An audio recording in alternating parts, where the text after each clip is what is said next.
Baik, selamat sore teman-teman semuanya. Terima kasih atas kehadirannya menghadiri acara ini. Acara ini kita buat adalah sebagai konferensi pers. Kita tahu bahwa selama ini Pak Jokowi selalu mendapat gangguan dan termasuk juga ada gugatan-gugatan terhadap beliau dan keluarga. Yang mana menurut kami sebenarnya gugatan-gugatan itu tidak berdasar, tetapi karena diajukan di pengadilan tentunya harus kita hormati dan harus kita hadapi. Kami di sini adalah tim kuasa hukum daripada Pak Jokowi dan juga tim kuasa hukum mewakili Ibu Iriana. Ada Pak Rifai, ada Pak Andra, ada Ibu Dame Purba, ada Yakub Hasibuan, ada Firman Pangaribuan, ada Nikolai, dan ada Nurul Firdausi. Kami semuanya ini tim yang ditunjuk oleh Bapak Jokowi dan juga Ibu Riana mewakili beliau-beliau itu dalam suatu 3 perkara yang ada, 1 di PT UN, 2 di Pengadilan Negeri Jakarta Pusat. Pertama yang ingin saya beritahukan bahwa gugatan yang di PT UN itu adalah menyangkut perkara di mana ada tuduhan tentang dinasti politik. Putusan ini sudah dibuatkan oleh PT UN beberapa waktu yang lalu, dan gugatan tersebut dinyatakan tidak diterima. Jadi itu satu membuktikan bahwa sebenarnya persoalan dinasti politik itu sebenarnya tidak pernah terbukti di PT UN. Kedua, hari ini tanggal 25 April telah keluar putusan Pengadilan Negeri Jakarta Pusat sehubungan gugatan yang ditujukan kepada Bapak Jokowi. Ada juga di sana KPU dan beberapa tergugat. Nanti akan kami berikan.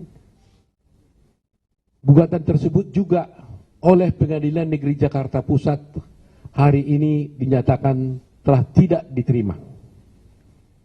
Ya, eksepsi kami dikabulkan, lakukan eksepsi absolut dan gugatan tersebut tidak diterima. Gugatan ini adalah gugatan yang diajukan melalui kuasa hukumnya, yaitu Egy Sujana dan kawan-kawan. Dan gugatan itu tidak diterima oleh Pengadilan Jakarta Pusat. Gugatan ini adalah mengenai tuduhan yang dituduhkan kepada Bapak Jokowi tentang ijazah palsu. Mengenai ijazah palsu sudah kita ketahui bersama, sudah panjang sekali urusannya. Bahkan ada orang-orang yang menuduh beliau menggunakan ijazah palsu. Hal itu adalah tidak benar. Dan akhirnya Pengadilan Jakarta Pusat telah juga menyatakan tidak menerima gugatan yang diajukan oleh beberapa orang yang diwakili oleh Egy Sujana, dan gugatannya itu dinyatakan tidak dapat diterima. Nah, terus terang aja mengenai ini kami perlu jelaskan. Hal ini memang tidak boleh kita biarkan sebagai negara hukum. Coba bayangkan, Pak Jokowi ditetapkan sebagai presiden. Tiba-tiba ada orang lain yang tidak ada hubungan hukum dengan Pak Jokowi menuduh Pak Jokowi menggunakan ijazah palsu. Nggak ada persoalan. Jadi coba bayangkan seakan-akan Anda, para wartawan, ditunjuk nanti menjadi wali kota. Ya, terpilih jadi wali kota. Tiba-tiba ada orang lain mengatakan, oh Pak Wali Kota itu menggunakan ijazah palsu. Padahal tidak ada urusannya. Nah, kemudian dari Pak Jokowi mengatakan itu tidak benar tuduhanmu itu. Lantas dari pihak Egy Sujana mengatakan kalau tidak benar buktikan dong, katanya. Loh, kok kami yang membuktikan? Kalau Anda menuduh Pak Jokowi memiliki ijazah palsu, buktikan dong bahwa ijazah Pak Jokowi itu palsu. Kok Pak Jokowi disuruh buktikan ijazahnya palsu atau tidak palsu? Jadi kalau setiap orang ini dibiarkan seperti ini, bayangkan semua nanti pejabat-pejabat di negeri ini, menteri, akan dituduh ijazah Pak Menteri itu adalah palsu. Lantas kalau menterinya membantah, oh tidak benar itu palsu. Lantas orang itu bilang, Pak Menteri harus buktikan. Loh kan nggak benar dong azas pembuktian seperti ini. Ini sama halnya seperti kemarin juga kami sampaikan di Mahkamah Konstitusi. Prinsip hukum itu adalah actore incumbit probatio. Itu selalu saya katakan ini untuk menjadi pemahaman bagi masyarakat umum. Barang siapa mendalilkan haknya, ya, mendalilkan sesuatu hak, maka dia harus membuktikan dalilnya itu. Kalau Anda menuduh Pak Jokowi adalah menggunakan ijazah palsu, buktikan Pak Jokowi itu menggunakan ijazah palsu. Tapi sebaliknya waktu di persidangan, kita sudah katakan itu tidak benar. Lantas Pak Egy Sujana mengatakan, buktikan dong, mana surat palsu ijazahnya. Nah, ini kan satu pembuktian yang tidak berdasarkan hukum. Nah, karena pentingnya perkara ini, karena nuansanya kan terus terang aja menyebut seorang presiden Republik Indonesia yang sudah menjabat sekian tahun, bahkan akan berakhir, masih dituduh menggunakan ijazah palsu tanpa dasar, ini kan tidak baik buat negara hukum. Terhadap yang menuduh itu dulunya, itu juga sudah dihukum di Pengadilan Negeri Solo sampai kepada Bambang Tri yang namanya kan, sampai akhirnya ke PK ya. Sampai PK sudah dinyatakan dia bersalah. Bersalah karena kalau nggak salah menuduh Pak Jokowi sebagai orang menggunakan ijazah palsu. Jadi dari segi pidana pun sudah terbukti yang menggugat ini telah dihukum ya. Bambang Tri itu telah dihukum di pengadilan. Nah sekarang dia coba melalui perkara perdata di Pengadilan Negeri Jakarta Pusat. Ternyata juga tidak terbukti.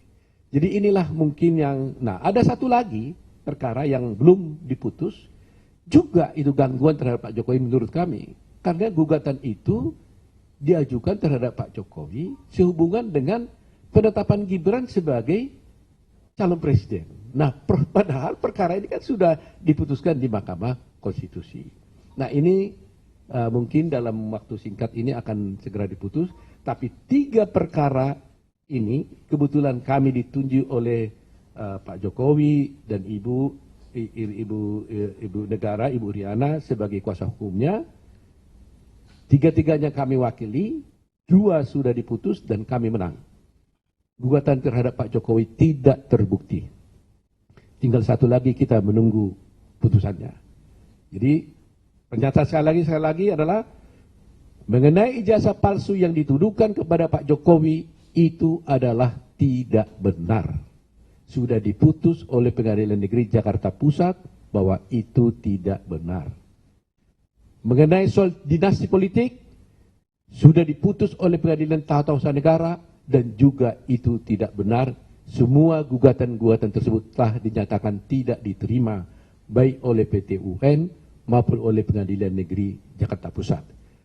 Oleh karena itu, saya himbau kepada semua pihak untuk bisa menghormati hukum dan jangan lagi ada orang-orang yang menuduh adanya dinasti politik. Jangan lagi ada orang-orang yang menuduh bahwa Pak Jokowi tidak memiliki ijazah palsu. Semuanya itu telah terbukti tidak benar. Itu keterangan kami. Mungkin ada Pak Niko mau menyampaikan sesuatu? Jadi saya hanya menambahkan apa yang disampaikan oleh Prof. Otto, bahwa tuduhan ijazah palsu itu sudah mempunyai kekuatan hukum tetap ketika Bambang Tri dijatuhi vonis di Pengadilan Negeri Solo, kemudian banding, waktu itu vonis 6 tahun, kemudian banding, kemudian kasasi dan PK menguatkan putusan Pengadilan Negeri Solo dengan vonis 4 tahun, dari 6 tahun menjadi 4 tahun untuk Bambang Tri. Nah inilah Bambang Tri menggunakan Egy Sujana dan kawan-kawan kembali mengajukan apa yang tadi Prof. Otto sampaikan di Pengadilan Negeri Jakarta Pusat. Ternyata kemarin juga sudah tidak diterima. Jadi gugatan tersebut tidak diterima. Nah, untuk itu saya minta kepada pihak-pihak yang selalu menarasikan tentang ijazah palsu, tentang nepotisme dan sebagainya dari Pak Jokowi, saya minta segera dihentikan karena mempunyai dampak dan akibat hukum apabila masih terus dilakukan itu. Dan semua warga negara sama kedudukannya di depan hukum, sehingga saya minta siapapun pihak-pihak yang berusaha kembali untuk menyampaikan hal-hal yang fitnah, hal-hal yang tidak benar terhadap Pak Jokowi, mohon untuk segera dihentikan karena dampak hukum dan akibat hukumnya ada bagi pihak-pihak tersebut. Saya kira itu, dan saya minta masyarakat lebih peka, lebih jernih, dan lebih waspada lagi terhadap berita-berita provokatif, berita-berita yang fitnah terhadap Pak Jokowi dan keluarganya. Saya kira itu dari saya kembalikan kepada Prof. Otto. Baik, terima kasih teman-teman semuanya. Sebagai tambahan mungkin agar teman-teman bisa mengetahui bahwa gugatan yang di PT UN itu diajukan oleh melalui tim Pembela Demokrasi Indonesia, TPDI. Ya, itu penggugatnya yang di PT Tutun, dan itu kita menang. Sedangkan yang di Jakarta Pusat itu adalah Egy Sujana dan kawan-kawan. Ya. Ada pertanyaan dari teman-teman semuanya?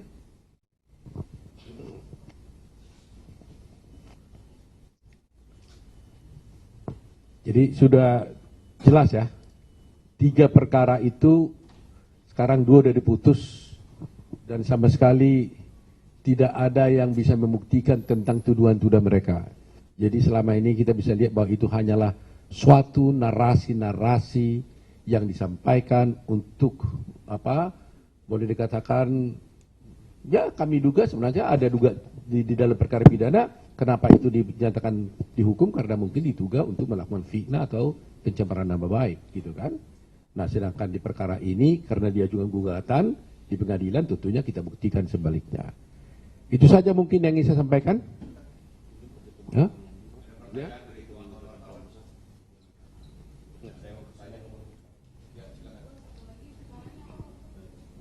Oh. Nah, satu lagi perkaranya itu adalah perkara yang diajukan oleh Pak silakan jelaskan. Oke, jadi ada 3 gugatan, 2 di PN Jakarta Pusat, 1 di Petun Jakarta. Yang di Petun Jakarta itu pengajuannya dilakukan oleh Tim Pembela Demokrasi Indonesia, ya, Jilid 1, itu Petrus Salistinus dan kawan-kawan. Yang digugat diantaranya Pak Jokowi, lebih kurang yang dibahas terkait dinasti politik. Sudah diputus oleh PN Petun Jakarta beberapa bulan lalu, dinyatakan tidak diterima. Lalu perkara yang kedua itu diajukan di PN Jakarta Pusat oleh Tim Pembela Demokrasi Indonesia Jilid 2. Ya, itu diajukan oleh Mas Patra Wijaya dan kawan-kawan, ya, Patra Zena lebih kenalnya, di Jakarta Pusat, ya, dan ini masih berjalan. Kita juga mengajukan eksepsi absolut, tapi masih menunggu keputusan seperti apa. Lalu perkara ketiga diajukan oleh Egy Sujana dan kawan-kawan. Ini mewakili Pak Egy, ini mewakili Bambang Tri dan kawan-kawan, ya. Itu terkait ijazah palsu. Inilah yang baru diputus hari ini dan dinyatakan bahwa PN Jakarta Pusat tidak berwenang atau tidak menerima perkara itu karena eksepsi absolut. Yang menarik di gugatannya Bambang Tri ini, petitumnya mungkin biar teman-teman tahu, tuntutannya adalah 1, memerintahkan Pak Jokowi untuk menunjukkan ijazah aslinya. Jika tidak bisa, maka tidak sah pengangkatannya sebagai presiden sejak tahun 2014. Itu tuntutan pertama. Kedua, tuntutannya adalah agar penggugat atau terpidana dinyatakan tidak bersalah. Yang ketiga, agar Pak Jokowi membayarkan kerugian 10 triliun. Yang keempat, meminta pemerintah bayarkan kerugian 10 triliun juga, jadi 2 kali 10 triliun. Lalu menuntut Pak Jokowi minta maaf dan mengakui kesalahannya pada rakyat di media massa. Dan terakhir, meminta MPR untuk bersidang dan memastikan tidak ada presiden menggunakan ijazah palsu. Jadi inilah petitumnya, tapi ini semua tidak masuk ke pokok perkara karena sudah dinyatakan tidak dia dapat diterima gugatannya. Demikian. Ya, silakan. Selamat sore Pak Oto dan juga teman-teman, saya Putu dari Kompas TV. Penegasan aja, tadi kan sempat disampaikan bahwa menghimbau jangan ada lagi fitnah-fitnah kepada Pak Jokowi ataupun juga keluarga Pak Jokowi. Apakah dari 3 perkara yang 2 sudah diputus dan 1 sedang menunggu putusan ini akan ada langkah hukum dari tim hukumnya Pak Jokowi, misalnya menggugat pihak-pihak yang mengajukan, atau misalnya sudah ada mungkin nama-nama yang dicatat ini yang sudah memfitnah dan akan ada proses hukum lanjutan. Terima kasih Pak. Ini pertanyaan yang bagus sekali nih memang. Jadi terhadap yang pertama yaitu Bambang Tri, itu kan dulu dia membuat fitnah-fitnahan seperti itu di media. Dan akhirnya Bambang Tri bukan oleh Pak Jokowi yang melaporkan, ya. Ada pihak lain, akhirnya Bambang Tri ini telah dihukum penjara dan dikuatkan oleh begitu ya Mahkamah Agung dan dipersalah. Gitu ya. Jadi coba bayangkan, dia sudah nyatakan bersalah, itu kan menggambarkan bahwa sebenarnya tuduhan kepada Pak Jokowi itu kan tidak benar. Tetapi apa yang terjadi? Sudah tidak benar, malah ada lagi gugatan untuk menyatakan bahwa Pak Jokowi itu menggunakan ijazah palsu. Ya seperti tadi yang dibacakan itu, malah diminta lagi gugatan ganti rugi dan sebagainya. Sudah dihukum penjara, ada lagi pihak tertentu yang menggugat lagi. Nah, kalau tadi ada pertanyaan lantas bagaimana? Kok sudah 3 ada gugatan, 2 sudah diputus, 2-duanya tidak terbukti. Pak Jokowi ini, pertanyaan tadi kan, mau apa? Mau langkah hukum apa? Yang kami tahu, Pak Jokowi tidak pernah mengatakan mau melaporkan siapa-siapa dalam hal ini. Beliau itu sungguh-sungguh berjiwa besar. Dihina, dicemarkan nama-baiknya, dicaci maki, nggak pernah mau melaporkan seperti ini. Itulah terus terang aja kami sebagai tim hukum ini merasa terharu betul ya melihat Pak Jokowi ini. Kadang-kadang kita berdiskusi, ini kok kalau dibiarkan nanti ini terus-menerus nggak kapok-kapok nih kita bilang. Tapi Pak Jokowi itu selalu mengambil sikap, sudah, nggak apa-apa. Dia rela dicaci maki begitu, yang penting negara ini baik. Jadi tidak ada pun satu pesan sampai sekarang ini. Saya nggak tahu besok ya, tapi sampai sekarang ini. Kepada kami untuk mengatakan, gugat balik, lapor balik orang itu. Nggak ada. Nah itulah kehebatan daripada Pak Jokowi ini. Sudah terang-terang kan? Kan sudah dikontes, dicoba melalui media massa, nggak berhasil. Dicoba melalui pengadilan, nggak berhasil. Ya terus mau apa? Ini negara kita kan negara hukum. Jadi saya kira patutlah kita harus mengikuti jejak Pak Jokowi, bahwa dia tidak mau membuat suasana menjadi keruh. Yang penting sudah diberikan kesempatan seluas-luasnya. Kalau Anda tidak yakin, juga di pengadilan ternyata mereka tidak berhasil juga. Jadi itu jawaban kami itu. Ya. Ada lagi yang lain? Saya kira mungkin cukup ya. Jadi yang penting kita, pesan yang ingin disampaikan itu adalah, pertama, Pak Jokowi tidak ada keinginan untuk melaporkan siapapun, melapor balik tidak ada. Kedua, jangan sampai ada lagi menuduh Pak Jokowi melakukan politik dinasti, karena ternyata itu sudah diputus oleh Petun, tidak ada buktinya. Jangan ada lagi yang menuduh Pak Jokowi tidak memiliki ijazah palsu, karena sudah diputus oleh Pengadilan Negeri Jakarta Pusat bahwa itu tidak benar. Jadi saya kira semuanya game is over, sudah selesai semuanya. Ya, terima kasih. Jadi saya ucapkan terima kasih kepada semua pihak ya, yang ada juga di sana KPU juga jadi pihak, ada juga yang Prabowo jadi pihak di dalam perkara itu. Ada kementerian keuangan, kementerian yang menjadi pihak. Nah, terima kasih kepada mereka semua, dan juga terima kasih kepada Pengadilan Tun, Pengadilan Jakarta Pusat yang telah memutus perkara ini secara adil dan fair. Gitu. Terima kasih. Ya, terima kasih.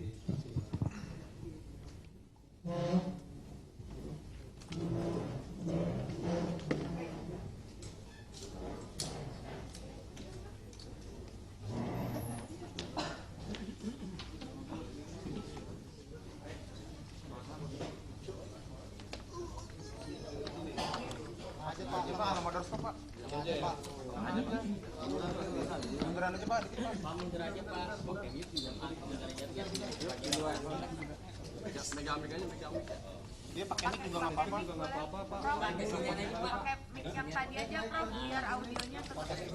Iya. Ya. Biar enak, jadi lebih gampang.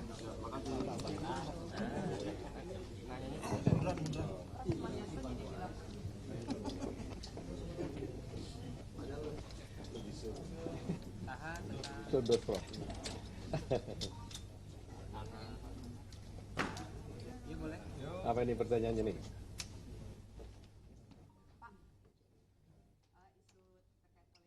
Pak, kemarin kan nama Mas Hasto sempat disebut ini seolah-olah menjadi penghalang antara Pak Prabowo dan juga Pak Jokowi. Nah, terkait dengan hal itu, apakah ada pesan juga dari Pak Jokowi ataupun juga dari Pak Prabowo terkait dengan nama Mas Hasto untuk diingatkan lewat jalur hukum gitu? Kalau dari Pak Jokowi maupun dari Pak Prabowo sama sekali tidak ada pesan untuk hal-hal yang seperti itu. Pak Prabowo itu hanya dengan tegas menyatakan jangan sampai ada pihak-pihak tertentu yang bermimpi untuk memecah belah, mengadu domba Pak Prabowo dengan Pak Jokowi. Itu yang disampaikannya. Jadi kalau umpamanya apakah nanti ada upaya-upaya hukum dan sebagainya, saya pikir itu tidak pernah dibicarakan ya. Nah, kalau mengenai kasus tadi ini yang soal Pak Jokowi difitnah, saya ingin tegaskan kembali bahwa Pak Jokowi tidak pernah pesan kepada kami untuk melaporkan balik baik pihak yang telah menfitnah, mencemarkan nama baik Pak Jokowi, yaitu termasuk dalam perkara Bambang Tri yang menuduh Pak Jokowi sebagai menggunakan ijazah palsu, ya, itu juga tidak ada pesan. Bahkan mereka sudah mengajukan gugatan kepada kami, kepada Pak Jokowi di PT-TUN tentang politik dinasti, dan itu sudah diputus oleh Pengadilan Negeri, Pengadilan Tata Usaha Negara, dan itu sudah dinyatakan tidak diterima. Kedua, putusan Pengadilan Negeri hari ini juga sudah keluar menyatakan gugatan yang diajukan oleh Egy Sujana dan kawan-kawan yang mempersoalkan tentang ijazah palsu dari Pak Jokowi juga sudah diputus Pengadilan Negeri Jakarta Pusat, dan ternyata Pengadilan Negeri Jakarta Pusat tidak menerima gugatan mereka. Jadi saya kira sudah selesai. Dua hal yang utama, pertama mengenai politik dinasti sudah tidak terbukti di PT-UN. Mengenai soal ijazah palsu sudah selesai, tidak terbukti di Pengadilan Negeri Jakarta Pusat. Mengenai persoalan ijazah palsu tentang tindak pidana yang dilakukan oleh Bambang Tri sudah diputus oleh Pengadilan Negeri Solo dan dikuatkan oleh Mahkamah Agung bahwa terbukti bahwa mereka melakukan tindak pidana mencemarkan nama baik. Jadi sudah selesai. Jadi harapan kami itu aja, karena ini saya terus terang aja merasa ya gimana ya, sedih juga ya seorang presiden dituduh-tuduh tanpa bukti, itu nggak baik gitu ya. Bukan kita mau membela secara media, tapi sangat-sangat tidak baik gitu loh. Jadi kalau ada rasa-rasa tidak berbeda pendapat, itu sah-sah saja, tapi jangan sampai ada melakukan fitnah gitu loh kan. Nah, di dalam perkara itu Pak Jokowi nggak pernah menggugat loh. Jadi bayangin, nggak pernah menggugat, justru digugat, digugat untuk melakukan politik dinasti. Di Pengadilan Negeri Jakarta Pusat digugat melakukan ijazah palsu. Sudah terbukti, Pak Jokowi sampai sekarang nggak ada perintah kepada kami buat balik, lapor, tidak ada. Nah, itulah menjadi suatu hal yang menjadi penghormatan kita kepada Pak Jokowi yang betul-betul dia siap ya menjadikan diri seorang presiden yang siap untuk dikritik, bahkan difitnah pun tidak melakukan upaya hukum melawan. Kalau terkait dengan PT-UN PDIP, Pak, memang yang digugat ini kan KPU sebetulnya terkait dengan melawan hukum, tapi kan di situ nama Prabowo Gibran ini masih terseret juga dalam gugatan yang dilayangkan ke PT-UN itu. Nah, sebagai tim kuasa hukum Prabowo Gibran, ada tanggapan Pak terkait dengan petun yang PDIP itu? Yang PDIP yang dulu ya? Yang kemarin, ini baru nanti. Ongoing sekarang? Sekarang. Nah, nanti sidang katanya sudah lengkap dan akan sidang tanggal 2 Mei. Nah, mengenai soal gugatan yang PDIP yang sekarang yang dari partai PDIP ya, yang diwakili oleh Pak Gayus ya. Ya. Nah, terus terang aja dari tim hukum Prabowo Gibran nanti mungkin kami berbagi tugas, bukan kami yang akan mewakilinya. Mungkin akan mengajukan intervensi terhadap itu kali kasus itu, karena yang digugat kan KPU. Nah, tapi kita sudah sampaikan kepada tim yang lain supaya masuk sebagai intervensi untuk kasus itu, supaya bisa memberikan keterangan yang seimbang lah di kasus itu ya. Nah, terus terang aja kalau kami berpendapat gugatan PDIP ini sebenarnya ini dari segi politik dulu saya cerita, ini sebenarnya nggak konsisten gitu ya. Di satu pihak Ganjar Pranowo dan Pak Mahfud sudah mengucapkan selamat kepada Pak Prabowo dan Gibran sebagai presiden, tapi di satu pihak digugat lagi di pengadilan Petitun gitu loh. Jadi kita nggak tahu yang sebenarnya yang mana yang benar ini, ya kan? Ya, kalau memang sudah selamat ya sudah selesai dong persoalannya. Mari kita bangun bangsa ini dengan baik. Kok ada ekornya gitu loh? Jadi ada ekornya kan? Jadi ekornya ada pengadilan gitu loh. Nah, tetapi itu kita harus hormati. Ya, kita sebagai tim hukum Prabowo Gibran menghormati. Ya, karena mereka ucap selamat kita terima. Dan mereka menggugat juga, ya kita terima juga, kita akan coba lihat gitu. Nah, dari segi hukum, menurut kami gugatan itu sebenarnya sudah tidak tepat gitu. Karena bagaimana ya pengadilan TUN bisa menguji putusan MK? Kan dua lembaga yang terpisah. Kalau TUN, umpamanya PT TUN atau Mahkamah Agung menguji putusan daripada PT TUN yang di bawahnya, lembaga di bawahnya, itu boleh-boleh saja. Tapi kan forumnya kan beda. PT TUN mau menggugat putusan UK di MK. Itu bagaimana? Nah, di dalam petitum mereka saya baca kemarin, mereka ingin lagi mengatakan agar keputusan KPU itu dibatalkan. Kira-kira begitu ya, bersihnya ya. Keputusan KPU itu dibatalkan. Kan ini tidak mungkin, kan ini sudah diuji di MK. Kan ini diuji. Nah, yang saya tahu kalau sudah menyangkut soal keputusan KPU itu kan ranahnya undang-undang pemilu, ya. Kalau undang-undang pemilu maka tentunya yang harus digugatnya itu melalui Bawaslu, ya kan? Nah, kalau juga tetap juga paling tidak kalau dia tidak melalui Bawaslu, ya masa langsung ke PT UN. Biasanya kalau ada pelanggaran, ya maka harus dilakukan pengaduan ke Bawaslu.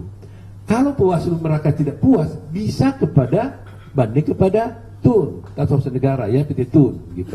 Setelah itu nggak puas lagi di PT TUN, baru ke Mahkamah Agung. Nah, ini tidak melalui Bawaslu, dia gugat kepada PT TUN, PT UN gitu, PT TUN kan. Nah, ini yang saya lihat ini nggak tepat menurut saya gitu ya. Jadi saya yakin dan percaya bahwa biar bagaimanapun keputusan MK itu adalah keputusan yang final and binding, sudah final dan mengikat semua pihak. Tinggal menunggu Pak Prabowo Gibran ditetapkan jadi dilantik menjadi presiden bulan Oktober, dan gugatan itu berjalan begitu saja. Tapi akan kita lihatlah bagaimana. Jadi kemungkinan besar akan ditolak di PT UN ya, Pak? Kalau saya memperhitungkan dari segi ilmu, ya, dari segi praktek di peradilan, saya kira paling tidak mungkin itu tidak diterima kalau tidak ditolak, ya kan? Perbedaannya ditolak dan tidak diterima itu begini. Kalau tidak diterima, secara formal tidak memenuhi syarat. Kalau ditolak, itu material gugatan pokoknya yang ditolak. Nah, perhitungan saya nanti di akhir perkara, gugatannya itu akan tidak diterima karena menurut kami itu bukan ranahnya TUN, ya.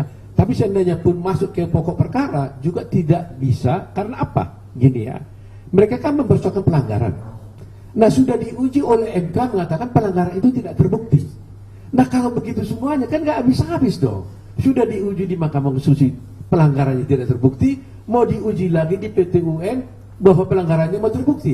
Nah, kalau sana mengatakan terbukti, kacau dong negeri ini, ya kan? Jadi itu, karena di dalam gugatannya katanya kemarin Pak Prof Gayus dalam diskusi kami di Kompas TV, dia mengatakan bahwa ini adalah mengenai soal pelanggaran yang akan dilakukan, perbuatan melawan hukum katanya. Nah, perbuatan melawan hukum ini, pelanggaran itu sudah diputus, sudah dipertimbangkan oleh MK. Jadi sudah final gitu loh. Hasilnya game is over lah menurut saya.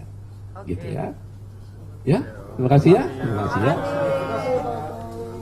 Game over.